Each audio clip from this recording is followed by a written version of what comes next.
Dear students, welcome back for class 12th Economics. In the previous video, we have already gone for the basic concepts, some of the definitions which would help us in understanding the national income in a better way, and then in what way the national income can be calculated. So in our syllabus today, we'll move slightly further for today's presentation. So at first on your screen you can see there's a small graph over there. The first topic which we are taking today, that is circular flow in a two-sector economy. You can see there are two parts in the graph. One side we have firms and the other side we have household. In what way these two things are related to each other? That's very important to understand in an economy. So producers, ultimately whatever the production is happening, that is taking place in the firms, fine. And the households, what is their job? Their job is for consumption. They are consuming the goods. So the producers and the households are the constituents in a two-sector economy. So they are interdependent on each other.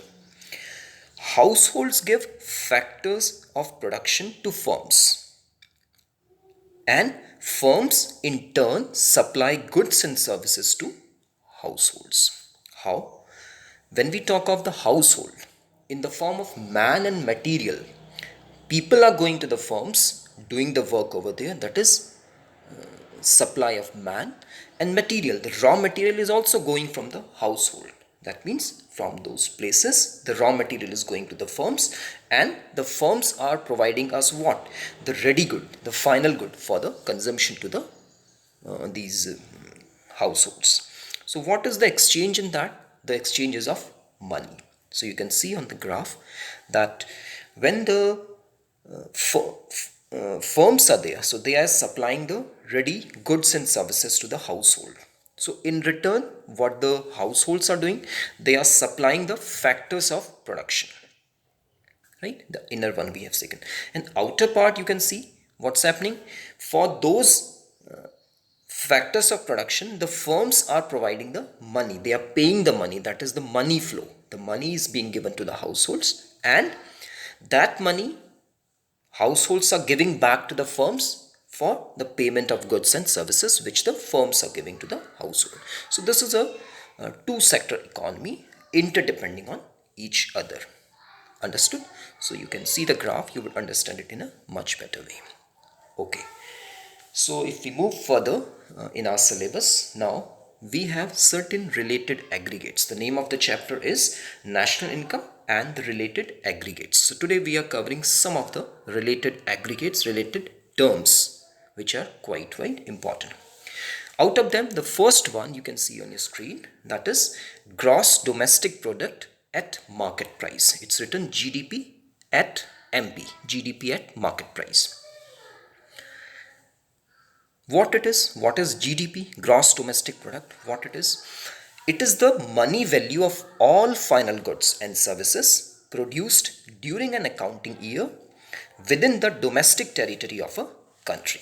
So what's the definition is coming? Domestic product. Domestic means within the territory of the country, whatever the final goods and services which are produced, their value, yeah, and its total value, when we make a gross of that, that is termed as gross domestic product, and at the market price. So this is the first term which we have taken for related aggregates. Okay, we can turn the page. Now the second term is there, that is gross national product at market price. First we have taken domestic product, now we are taking the gross national product at market price. So we call it GNP, at market price. What it is? We can read the definition one time. It is a money value of all final goods and services produced by a country during an accounting year, including net factor income from abroad. Nearly it is same like the previous one, that was gross domestic product, but the only thing which we have added here, That is the net factor income from abroad, that is included. Okay, so once you are including in GDP, you are including the net factor income from abroad, it becomes GNP at market price. That means gross national product. Understood? So in GDP, if you are adding the factor income from abroad, you get the gross national product at market price. Clear? Right. Moving further, now the next aggregate which we have, that is net factor income from abroad. From abroad, what is this net factor income? Net means actually total. So that what way we define it? That is the difference between the factor incomes earned by our residents from abroad and the factor income earned by non-residents within our country. It's very important to understand here what it is. We'll read it one more time. That is difference between the factor incomes earned by our residents. Our residents from abroad. Our residents, those who are living outside. Our residents, those who are living outside, they are earning the money. They are getting their salary. They are getting their wages. Okay. So that earning which they are doing, and its difference from the factor income earned by non-residents within our country. The people who are not living in our country, the non-residents, the income which they are earning, its difference. When you find its difference, that we call the net factor income. Clear? Okay. So moving further, we'll have the next that aggregate, that is components of net factor income from abroad. Now what are the components, what are the points by which that net factor income is from abroad is taken? So there are three components for that, you can see on your screen. Number one, net compensation of employees. Those who are the employees, net compensation, net money which they are getting, that is the first factor is this one. Second one, net income from property and entrepreneurship other than retained earning of resident companies of abroad. So the second one is the net income from property and entrepreneurship, right? So from the property, the money which is coming, and from the entrepreneurship, okay? And that is other than retained earning of residents companies of abroad. And the third point which we have taken, that is net retained earnings of resident companies abroad. The resident companies, the people who are running their companies abroad, so their earnings, that too is the factor income from abroad, that is included in the factor income of the abroad. So there are three components which we have taken. We can read them one more time so that we understand them better. So the next related aggregate which we take for national income, that is GNP deflector. GNP deflector. What is this? GNP, gross national product deflector. It refers to the average level of prices of all goods and services that make up GNP. It refers to the average. We are finding the average level of prices of all goods and services that make up GNP, right? So in what way we calculate? We have a formula for that, that is GNP deflator. Okay, so that is nominal GNP upon real GNP into 100. So this is the formula for that. GNP deflator equals to nominal GNP. The nominal GNP, gross national product, nominal price, over real GNP into 100. So this gives us the formula for gross national product deflator. Okay, we'll turn the next page, this one. So the next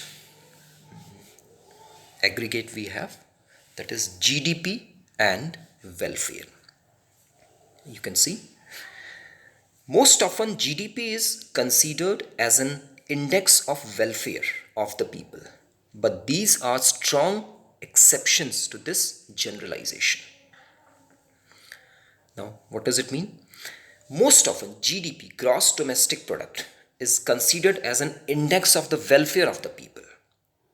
Okay, the gross domestic product means whatever the money they are generating, it is being considered as an index. That means ultimately whatever the production is happening in the country and the money which it is generating, it is for the welfare of the people who are living in the country. But there are strong exceptions for this generalization, but we can't generalize it. It's not only for the welfare of the residents, but it has got three exceptions for that. We can't generalize it. Three exceptions have been mentioned. Number one, you can see what way the GNP cannot be taken just an index of for the welfare. There are three exceptions for that. Number one, distribution of GDP. If there is inequality in distribution of GDP, then even rise in GDP may not lead to rise in economic welfare, as it will result in making the rich richer and the poor poorer. Let's go through it one time. If there is an inequality in distribution, okay, if distribution is unequal, then what would happen? If GDP's distribution is not equal, it is unequal, then what would happen? This will not lead to the economic welfare of the people of the country. What would happen? This would have a very imbalanced growth. What would happen? The rich will become richer and the poor will remain poorer. So this point has to be considered for GDP and welfare when we connect it. The second exception is there, non-monetary exchanges. Non-monetary exchanges means not financial exchanges. That means monetary means money, so not financial exchanges. What it is saying, GDP remains underestimated when non-monetary transactions like services of housewife, barter exchanges, enjoyment from hobbies, etc. increase economic welfare and are not included in measuring GDP. So it remains underestimated, because when non-monetary transactions like services of housewives, barter exchanges, enjoyment from hobbies, etc. increase economic welfare. So these things, so like the kind of services which the housewives are giving, right? Okay, the barter exchange system in which one is exchanging and the other one is also exchanging, but though the money is not generated, only thing is exchange is taking place. Okay, and the enjoyment from hobbies, somebody is doing a work not for generating the money but just for satisfying himself. It's a kind of enjoyment for him. So this increases economic welfare. Economically, it's giving a happiness to the people. The welfare of the people is there, right? But this is not included in GDP. So this is also one of the exception. Now the third exception is there, externalities. What it says, it refers to good and bad impact of an activity without paying the price or penalty for that. They do not have any market. GDP either underestimates or overestimates the level of welfare. Externalities means good and bad impact of an activity without paying the price or penalty for that. An activity which you are doing, okay, and for that neither you have paid the price, nor if it's a wrong work, nor you have paid the penalty, right? So this kind of externality for which neither you have paid the money or nor you have paid the penalty. So these, they do not have any market, and for these activities it's not a marketplace where the money transaction is happening, producers are giving the products and the consumers are buying the product. It's not. What's happening? For that there is no specific market. So GDP either underestimates or overestimates the level of welfare. So this way, if we say, so gross domestic product either underestimates, considering it either underestimates the externalities or it overestimates, take them more than required for the welfare level of welfare. So these are the three exceptions, when we try to connect the GDP and the welfare. So these three exceptions have to be taken, because GDP should not be taken as an index of welfare, right? It should not be generalized. For these three exceptions have to be kept in mind, right? So today we have taken these